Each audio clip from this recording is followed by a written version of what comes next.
Si alguna vez te has sumergido en una colección de historias de fantasmas regionales, ¿quién podría haberse encontrado con historias en las que los espíritus de los muertos parecen haberse comunicado desde el más allá, tierra, ejerciendo cierta influencia en nuestro plano mortal, con el fin de garantizar el tratamiento adecuado de sus restos terrenales? El fantasma de una mujer que murió en un accidente de senderismo, por ejemplo, atraerá la atención de un aventurero al aire libre, señalando hacia su cuerpo, oculto en el fondo de un barranco antes de desvanecerse en el aire. El espíritu de una víctima de asesinato, enterrado en la mampostería de alguna mansión histórica, hará ruidos de rasguños desde el hueco en el que sus huesos están encerrados. Una historia del norte de Canadá cuenta sobre el fantasma de un comerciante de pieles, quien guió verbalmente a sus sepultureros a través de la selva boreal, dando órdenes a los perros de trineo, aparentemente con el objetivo de preservar su cadáver congelado de las depredaciones de lobos cercanos, y el cadáver preservado de una de las víctimas del SS Kamloops, un carguero que se hundió en el lago Superior en 1927. Se dice que se acerca a los buzos que visitan su tumba acuática. Una historia que evoca este motivo misterioso es la de un actor victoriano, cuyo cuerpo se dice que hizo un espantoso viaje de 3.218 kilómetros al mismo lugar en el que esperaba ser enterrado, casi como si fuera guiado por el espíritu del actor. En este artículo exploraremos el escalofriante relato del ataúd de Coughlin.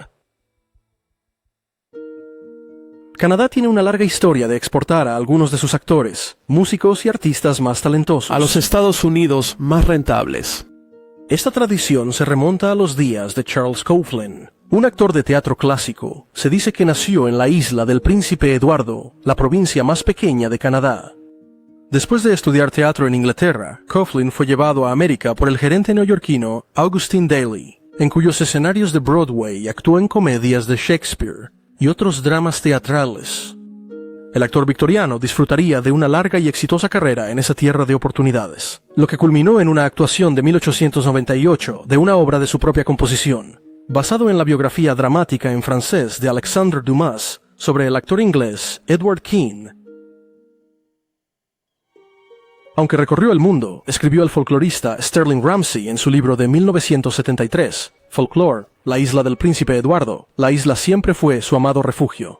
El autor anónimo de un artículo en la edición de enero de 1962 de la revista Fate ahondó en el amor eterno del actor por su provincia natal, añadiendo: nunca olvidó ni permitió que sus amigos olvidaran lo que una adivina gitana le dijo una vez, que moriría en una ciudad sureña estadounidense, pero que el descanso eterno solo le llegaría en el lugar de su nacimiento, la isla del Príncipe Eduardo. Este último detalle está confirmado por una línea de su compañera actriz, Lily Langtry, en su autobiografía de 1925, Los días que conocí, la que identifica al gitano como un vidente de cristal, quien hizo la predicción cuando Coughlin era un joven. El 27 de noviembre de 1899, mientras se preparaba para una actuación en la ciudad en auge de la isla de Galveston, Texas, en el Golfo de México, Charles Coughlin, de 55 años, enfermó y falleció por insuficiencia cardíaca en su habitación de hotel. Los periódicos contemporáneos indican que había sufrido de gastritis aguda o inflamación del estómago durante un mes antes de su muerte. Esa enfermedad, quizás relacionada con el supuesto alcoholismo que desarrolló tras su propio escandaloso divorcio 5 años antes. Su cuerpo fue sellado en un ataúd forrado de plomo en preparación para su futuro envío al pueblo de Surrey, isla del Príncipe Eduardo, donde tenía una casa de verano y donde sería enterrado. Cuando su viuda expresó el deseo de que sus restos fueran cremados en San Luis, supuestamente de acuerdo con los deseos de Coughlin, su ataúd fue enterrado en una bóveda de concreto sobre el suelo, en el cementerio Lakeview de Galveston, para esperar instrucciones más claras. En los primeros días del otoño, 1900, 9 meses después de la muerte de Coughlin, un terrible huracán barrió el Golfo de México y descendió sobre la ciudad de Galveston, arrastrando puentes y derribando postes de telégrafo en lo que sería el desastre natural más mortífero en la historia de Estados Unidos. Se cree que al menos 6.000 estadounidenses perecieron en la tormenta, y el equivalente moderno de aproximadamente $1.070 millones en daños se incurrió solo en el área de Galveston.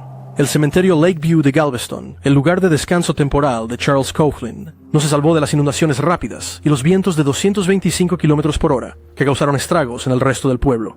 El daño ocasionado en los 6 cementerios de la ciudad se describió en un artículo en la edición del 20 de septiembre de 1900 del St. Louis Daily Globe Democrat.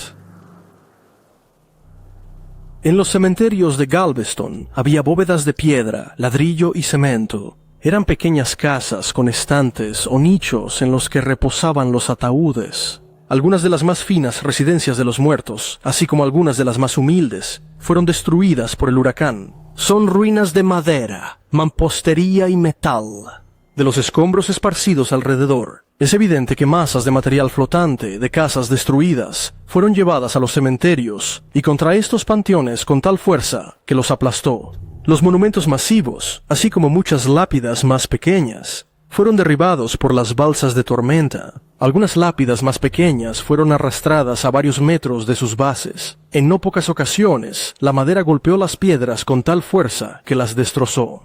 Dos de los cementerios de Galveston presentan una apariencia espantosa y devastada. Los cuerpos enterrados en el suelo no se alteraron, excepto en raras ocasiones. Pero varias criptas fueron aplastadas de tal manera que dejaron los ataúdes dentro de ellas, expuestos al viento y la corriente. Así fue como la tormenta se llevó a algunos de los muertos. La mayoría de los ataúdes de metal tienen un revestimiento exterior de madera, y la fuerza de la tormenta fue suficiente para hacerlos flotar. Aunque algunos féretros se encontraron más tarde a cierta distancia de los mausoleos destrozados en los que antes estaban colocados, otros nunca se recuperaron, aparentemente habiendo sido arrastrados hacia el suelo. Golfo de México.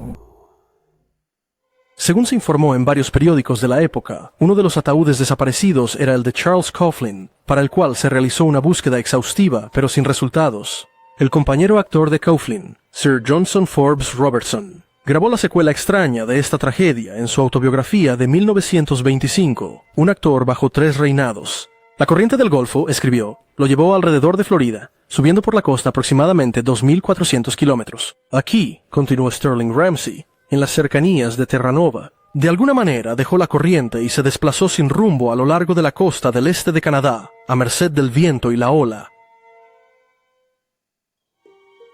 8 años más tarde, en octubre de 1908, pescadores de la isla del Príncipe Eduardo se adentraron en el Golfo de San Lorenzo, frente a las costas norteñas de la isla. Mientras lanzaban sus redes, avistaron un extraño objeto alargado flotando en las olas, que rápidamente remolcaron a la orilla. El objeto resultó ser un ataúd, incrustado con percebes y conchas marinas, que evidentemente había estado a la deriva durante muchos años. Esperando identificar al ocupante de este macabro navío, forzaron la apertura del ataúd. Dentro estaba el cuerpo de un hombre de mediana edad, cuyo nombre estaba grabado en una placa de plata: Charles Francis Coughlin. El isleño finalmente había regresado a casa, justo como lo predijo la adivina. El cuerpo de Coughlin fue llevado al pueblo más cercano, que resultó ser el mismo pueblo donde el actor había nacido, y descansar en el cementerio de la iglesia, el mismo cementerio de la iglesia donde fue bautizado. De alguna manera, a través del mar sin rastros, Sterling Ramsay concluyó que Charles Coughlin había vuelto a casa para quedarse. O eso dice la historia. De hecho, la espantosa odisea del ataúd de Coughlin es una leyenda urbana, mencionada por primera vez en la autobiografía de Sir Johnson Forbes Robertson de 1925, y hecho famoso por un dibujo de 1927 realizado por Robert Ripley, fundador de la franquicia Ripley's Believe It or Not, que apareció por primera vez en la edición del 15 de septiembre de 1927 del New York Evening Post. La caricatura de Ripley muestra un ataúd abandonado aparecido en la playa de una cala marítima. Una leyenda escrita a mano dice: el actor Charles Coughlin vuelve a casa. Falleció en 1897, de hecho 1899, y fue enterrado en Galveston cuando llegó la trágica inundación. Su féretro fue arrastrado al mar, y la corriente del Golfo lo llevó alrededor de Florida y subió por la costa hasta la isla del Príncipe Eduardo, a 2.000 millas de distancia, donde nació. Aunque Charles Coughlin sí poseía una casa de verano en el río Fortune, justo al oeste de Surrey, en la isla del Príncipe Eduardo, en el momento de su muerte. Nació en París, Francia, de padres de origen irlandés e inglés. Su ataúd forrado de plomo, que en efecto fue arrastrado al mar por el huracán de Galveston, se informó que fue descubierto en enero de 1907 en un solitario pantano de Texas, a unos 16 kilómetros del cementerio Lakeview, y su cuerpo fue llevado más tarde a Nueva York por su familia para la cremación.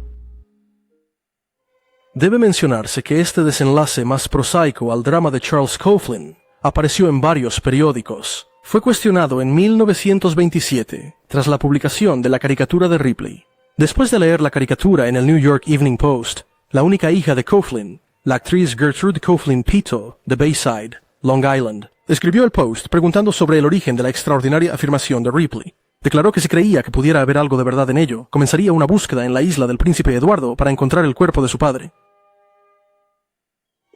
La pregunta de Tito, por supuesto, implica que el cuerpo del ataúd no fue recuperado en Texas, y fue incinerado en Nueva York. O que la única hija del actor no sabía que tales desarrollos habían ocurrido. Sea cual sea el caso, Robert Ripley escribió a Gertrude Pitot para informarle que había obtenido su información de las biografías de los buenos amigos de Coughlin y compañeros actores, Sr. Johnson Forbes Robertson y Lily Langtry. A pedido de Pitot, el New York Evening Post envió entonces un telegrama a Forbes Robertson en Londres, preguntando de dónde obtuvo su información. El actor, quien había actuado junto a Coughlin en una serie de Romeo y Julieta, realizada en el Teatro Liceo de Londres, Inglaterra, unos años antes de su muerte, envíe la siguiente respuesta por radiograma. Recuerdo claramente que me lo dio alguien en quien confiaba. De hecho, creo que 2 personas me contaron la historia. Forbes Robertson luego sugirió que Pito se contactara con el antiguo productor teatral de Coughlin, Jorge C. Tyler, quien más tarde confirmó que él también escuchó la historia del ataúd de Coughlin que apareció en la isla del Príncipe Eduardo por la bahía Fortune, no muy lejos de su antigua propiedad. Me lo han contado varias personas en quienes confío. Hasta donde sabe este autor, el verdadero destino del cuerpo de Charles Coughlin sigue siendo un misterio hasta hoy. La romántica historia de cómo sus restos volvieron al lugar de su nacimiento es sin duda una invención basada en la idea equivocada de que el actor era originario de la isla del Príncipe Eduardo. Sin embargo, la ignorancia de Gertrude Pitot sobre la supuesta recuperación del cadáver de su padre fuera de Galveston y su posterior cremación en la ciudad de Nueva York. Hay fuertes evidencias de que tales eventos nunca sucedieron realmente, insinuando que el ataúd del actor podría haber realmente llegado a las costas de la isla del Príncipe Eduardo, como algunos de sus amigos más cercanos parecen haber creído. Cualquiera que sea la verdad en el corazón de esta crónica enrevesada, la historia del ataúd de Coughlin es fascinante y merece un lugar entre las leyendas urbanas más grandes de Canadá.